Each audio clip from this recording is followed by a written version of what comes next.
Hello, everybody. I'm Brian. And I'm Brian. And this is Brian versus Brian 149. Flaming hot. Flaming hot. They forgot the FL. crunchy. Should have been called Flamin Hot Crunchy. Flaming hot crunchy. Years before the Flaming Hot Puff. All right. Flaming Hot. 2023. March 11th. Released March 11th for the premiere. June 9th on Hulu and Disney Plus. And I was like, is that out? And you're like, it's on Hulu. You fucker, you made me watch it on Hulu. It was on Disney. Oh, I had no idea. I didn't know until you just said it. Commercial free. I'm sitting here having to watch a commercial like twice. I'm like, Yeah, we have the Hulu without commercial. It didn't bother me. But I had no idea it was on Disney. I have the triple bundle, ESPN, Disney, and Hulu, and so it has the limited commercials Hulu. But I don't care because I never watch Hulu really for anything. It's just kind of cheaper to get ESPN and Disney that way. Sure. But yeah, so I was like, fudge. Yeah, and then I saw it on Disney. I was like, oh man. That's awesome. All right, directed by Eva Longoria. And she's in it for a split second. Oh, she is? I didn't catch her. Dressed like Austin Powers. She's like a receptionist for one of the top dudes. She had like a blue, crazy 90s outfit with a white frill. Just seconds. That's it. Okay. Yeah, I didn't even catch that. Everyone's gonna love this. Based on the book. Here we go. A boy, a burrito, and a cookie. From janitor to executive. Jesus. By Richard Montañez. Like that title, I don't get it from watching this movie. A boy, a burrito, and a cookie. Yeah. Where's the cookies and the part, burritos? Yeah. I don't know. The burritos I get because he slings burritos for but the cookie I don't remember being part of the plot. A cookie. Let's see here. What do we got here? Production. Eva Longoria would direct the film. Devon Franklin producing under the Franklin Entertainment banner. And Searchlight Pictures. This is one of those presented by Fox Searchlight. When you get those weird kind of... It reminds me of the preview trailers for Tropic Thunder. By Fox Searchlight. It was a forbidden love. Yeah. It's always like a pretentious indie movie. Yeah. Fox Searchlight. Here's a good one. In April 19, Franklin Entertainment was informed by Frito-Lay that Montañez's account of having invented Flamin Hot Cheetos has been disputed after an internal investigation had been prompted the previous year. But the producers elected to continue with the original premise. Well, I mean, if he made it all the way up to, like, executive, dude. Yeah, there's got to be some truth to that. Yeah, right? I mean, it ain't exactly rocket science to put a little hot powder on a chip. Yeah. Even if he wasn't like the soul, because the movie portrays like he is the soul. Yeah. Like even if he was in a board of different people who had the idea, like it's still, he still deserves credit, I would imagine. Well, that's disappointing. I thought this was a pretty straightforward. Yeah, we all agreed. This is what happened. I didn't know there was like layers to it. Frito-Lay launches an investigation. Got Chester Cheetah on the case, man. Yeah. Detective Cheetah. All right. Well, that's disappointing. So we start in 1966 Southern California. Montañez grows up as a hard-working child, not a hard-working person, a hard-working child. Mm-hmm. In the old child labor 60s. With a strict father and a supportive grandfather. Meets his future wife Judy in school, where he begins selling burritos to other children. Oh yeah, because he like takes a burrito to school. I think he's like kind of embarrassed by it or something. And one of the white kids picking on him. What is that? A burrito? Mexican. Yeah. It's like, okay. Yeah, I bet you eat burritos. And then I can't remember what happened. It's like, He was like, do you "Oh, want this it? is so good." Oh, yeah. He was like, Let me try it. It reminds me of like Three Ninjas. He takes the drink. He's like, this is good. He just immediately give me that, you little puke. Takes the burrito. Let me have that. He's right. So awesome. Yeah. Oh yeah, and he's like, starts selling them for a quarter. You ain't gonna make no profit off a quarter burrito, man. You gotta raise this 75 cents, something. Dang, quarter burrito. You got your grandma slaving in the abuela slaving in the kitchen for your quarter. She's like, mijo, the tortillas cost a quarter themselves. Yeah. Not a good businessman. So he's slinging them burritos. So they live their lives as hoodlums selling drugs later. I like the beginning stuff. It was like, orale, he's got that like mullet stuff, and it's very good. It's fun. It's all fun. They have their first child. They have a second child. Richard and his family begin struggling to make ends meet as he searches for work. Eventually, he turns to his friend, fellow former hoodlum, Tony Romero, and he's like the top kind of gangster from the neighborhood. Oh, Tony was always the best, but now he's like is he a janitor too? Yeah, I think so. And he's going legit, but it's not glamorous. It's a janitor at Frito-Lay. Oh yeah, Richard begins paying attention to all the nuances of the factory and starts pursuing engineer maintenance leader Clarence C. Baker, who is the Allstate guy. Allstate, yeah. You're in good hands, Montañez. Yeah, he's pretty good in this. Yeah, he's great. Like a wise old sage. Yeah, he's pretty good. It's funny they got like Montañez like a Rain Man character. He's like just watching everything, absorbing every piece of information. Yeah, I know how to fix that machine now, man. Let me do it. And they're all, what are you talking about, Montañez? Hey, I watched you do it 100 times. I can fix it, okay? And he's like fixing shit. I'm like, okay. I don't know. Yeah. Even to the point where I think his buddies are like, you can't even talk to the engineer. You got to stay in your lane. We're janitors. We're scum of the earth. You can't even like talk to these people. It's like, damn. He's like, what do you mean, Baker? No, we're homes. We're friends. Oh, Baker agrees and teaches Richard how to operate all the machinery in the factory. Unfortunately, the Reagan administration begins to severely affect how low-level paying jobs and Frito-Lay's stock stocks begin to go down. That's a weird sentence that isn't written correctly. I don't understand. They did mention Reagan. I don't understand how Reagan, what that had to do with fucking this factory, really. Yeah, it was like I mean, this is before our time. I was born in 86, but I think the movie says like that we were in a recession at that time or something, so there's just a lot of layoffs happening in factories from what I remember. Yeah. But Frito-Lay, like who else makes chips? Especially at that time. Right. You go back right now, even right now they're kind of the major player. And I could just imagine go back in time and it's less and less competition. Totally, yeah. You know what I mean? It's like, how are you not doing just fine? What is that? The results of some people getting laid off. Frito-Lay CEO Roger Enrico puts a video out to the workers, which is viewed by Richard, and he gets the inspiration to think like a CEO. Okay. Oh, and what's his name? What the heck is his name? Tony Shalhoub. He's pretty good in this, man. I liked him. Yeah, he was really good. Tony Shalhoub. Oh, yeah. After picking up his kids from school, we see that Richard takes them out for elotes. I've never had that. I've always wanted it. Yeah. It looks delicious.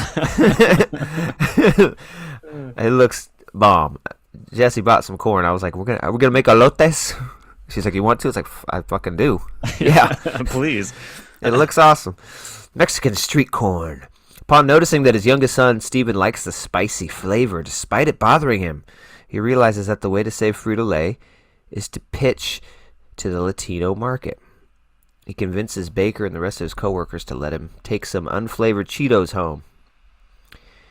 You don't really got to convince anybody. You just kind of next to the line with a box. It's not that tough. Just, Yeah. There you go. I love the montage of him trying to find the good recipe because they use their youngest kid as like the guinea pig, and all those little scenes are kind of funny. It burns. Is it a burn or a bad burn or whatever? It burns good. And then everyone's like just so good. Trying to find the perfect spicy flavor. Eventually getting to the right concoction. So Richard attempts to pitch his idea to Lonnie, but he turns him down, forcing him to sneak in and copy Enrico's phone number. He manages to get through to the CEO. While perplexed by being called by a janitor, he is intrigued to learn that he saw his video and asks that he sends his flavored Cheetos. He tastes them and is immediately hooked. That was a pretty funny scene. He kind of cheats. Yeah. Some water in here? They're not, I don't know. I mean, we're so used to it now. I mean, when we first tried them, I guess they were kind of crazy hot. Mm-hmm. I don't remember. It's funny that Cheetos Flamin' Hot is that old, because to my recollection, they came along in like the newer style bag. It was a newer thing, but you know, there's all these things of the old school Cheeto bag Flamin' Hot before they even had the, you know, there's no Cheeto on it. They had like a devil mascot instead of the little bouncing flame. Mm-hmm. I don't remember that. Yeah, I don't remember that either. I thought Cheetos Flamin' Hot was more of a maybe late 90s, you know, right in there, but obviously I was wrong. I just hopped on the Flamin' Hot way late. I don't know. So they decide to try it. Right? He's convinced. Well, no. Shaloub CEO says he's going to come down and speak to him, I think. Yeah, right? Yeah, that's right. You just got to give a pitch.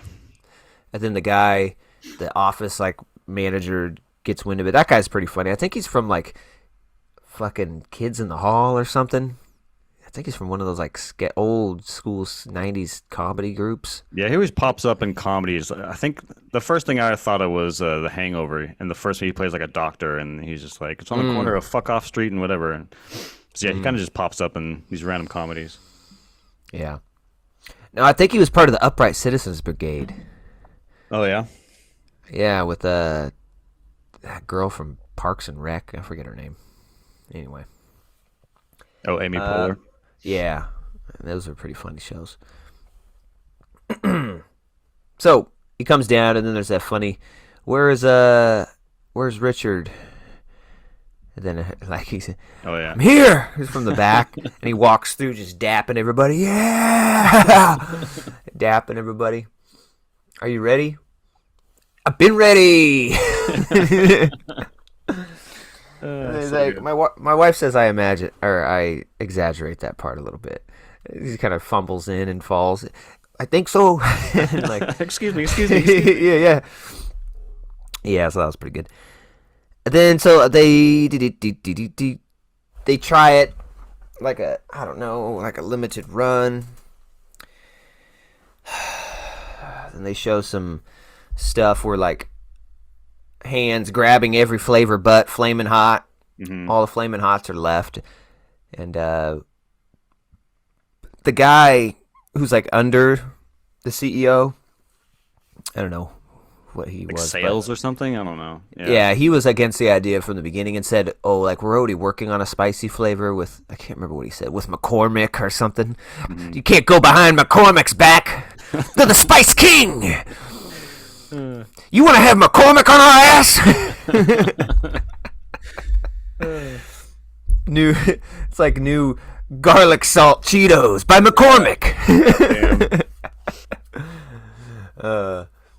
It's funny because Jesse will not let us buy any taco seasoning other than, I think it's McCormick. Yeah, is that the one with the red? I think it's like outline? Yeah, it's like orangey and yeah. I was like, we could. It's taco seasoning. Was it cumin and some other stuff? We could Yeah. try them all. I'm sure they're all pretty fucking similar, man. I mean, sometimes you don't have none. You just throw cumin in. It tastes the same. Yeah. You don't even need the big hadoo. You know. Oh, well, real funny story about that, real quick. A sidetrack. One of my exes, I let her be in charge of taco night. She goes to the kitchen, makes the tacos or whatever. Brings the tacos in the bedroom, and I take a bite. I'm like, I'm eating rocks, and I'm like, what's going on here? And she's like, did you put the seasoning? Like, what's going on? She's like, yeah, I put the seasoning. Like, did you add water? She goes, no, I didn't know you need to add water. So she just put the seasoning on there and just mixed it around. I'm like, God damn it, no, you gotta add water. It's so fucking crunchy, dude. That crunch, baby. Yeah, so he's kind of against the idea the whole time because they got this other thing going on that obviously he's probably like involved with. This is kind of undermining his idea. And now with this investigation, maybe everything's undermined. But I got to look that up afterwards. Watch this is all bullshit. This whole movie.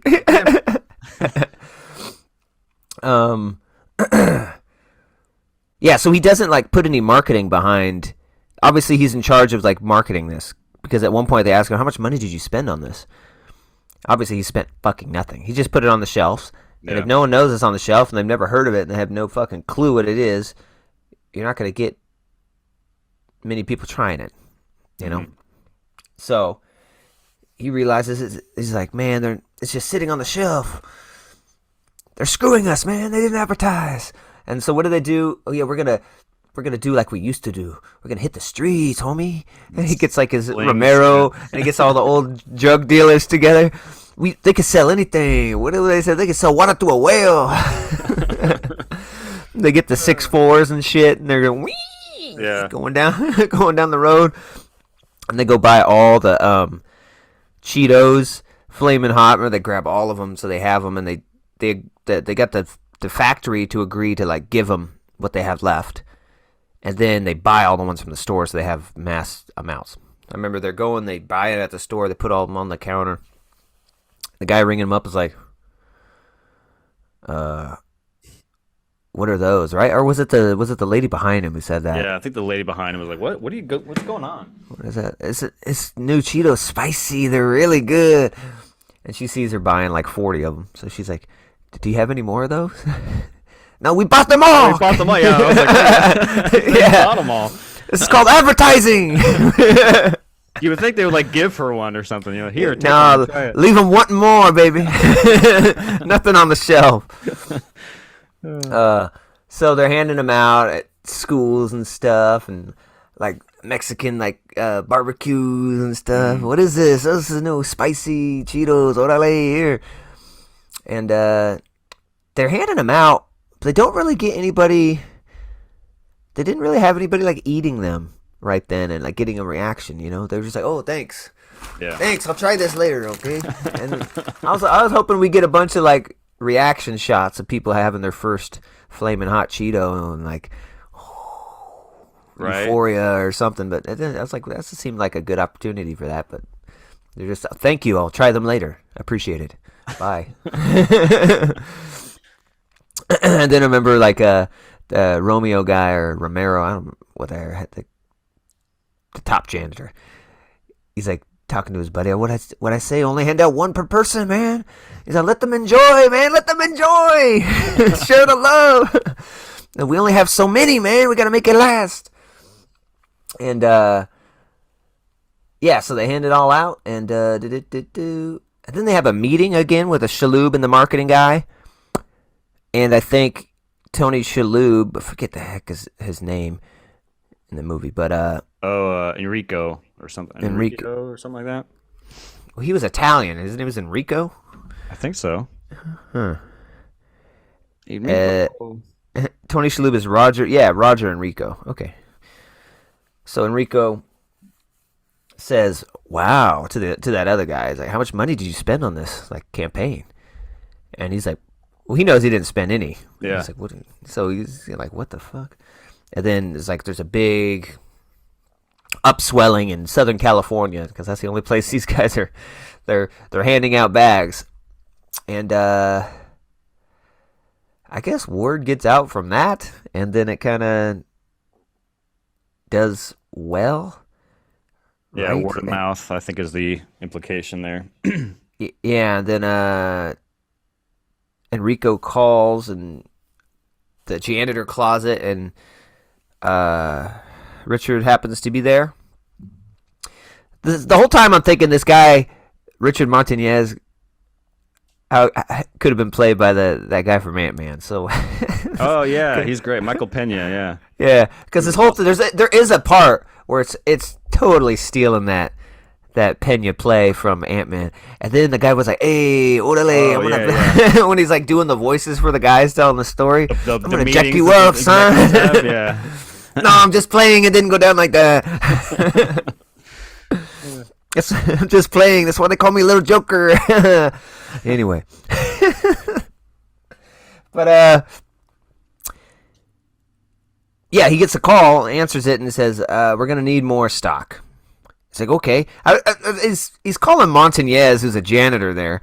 It's like, to be honest, sir, I don't really run the line or have any input on how much we make. I do know how to fix every machine in here, though, sir, because I've watched. Yeah.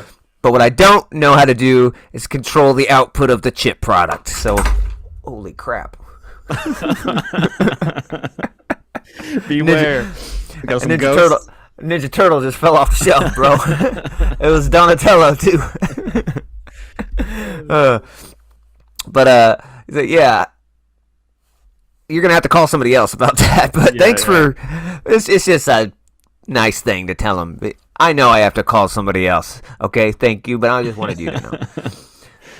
Yeah, because it's him like goes out of the factory and he's like, "Get to work, boys!" It's like 5,000 cases. Yeah, or 5 No, million, I'm thinking more 5 million. Oh. He's like, you got it, sir. I'll get out there and tell them. It's like, okay, I'm gonna make another call though. I'm gonna make sure.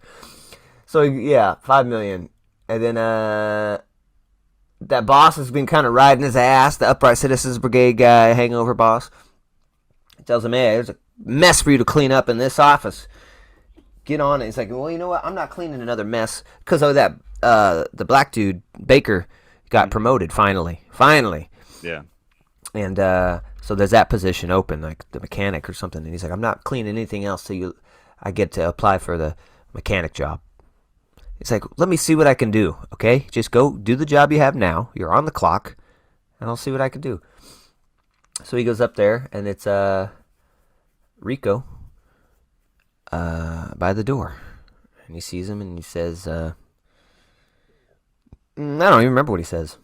This is like I came up with a similar story. I forgot what his story was, but he kind of compares himself to Montañez, and then he offers him the job, the new job that didn't exist, not that I'm aware of.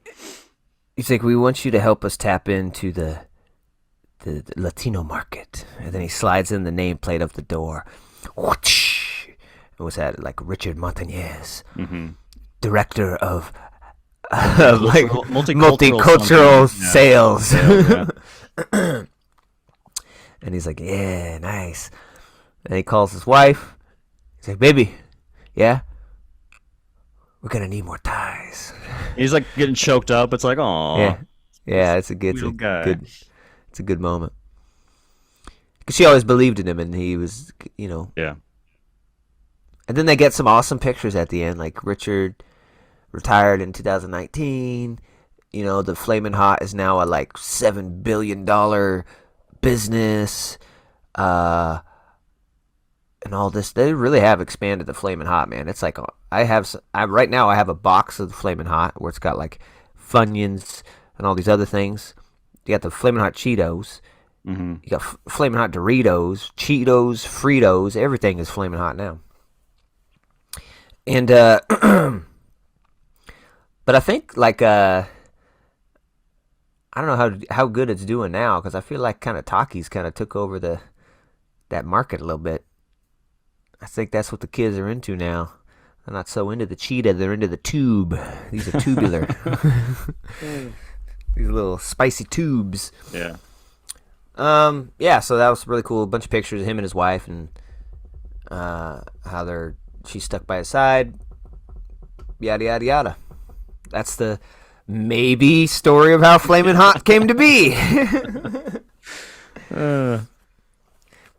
The dramatized version, yeah. Yeah, it's probably closer to the truth than Blonde. So, that's true. Take that as you will. Yeah, I mean, it's a nice story. It's just kind of boring, man. I thought it would be a little more fun or something. It's not very funny, and it's not very informative. It's just kind of... It seemed like the safest way to tell this story. I don't know. It seemed very like predictable. Yeah. It seems like I'm reading a book. Mm-hmm. You know what I mean? It's just on to the next. You know, a movie's like this. Usually a book's is pretty, you know, the wavelength is, the highs are not as high and lows aren't as low. You're just reading something.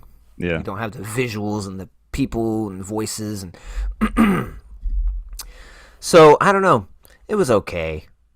I was a little disappointed. I expected more out of it. From watching the trailer, I thought it looked like kind of a good, fun time. But after, probably like a 6.4. So I think where I'm at.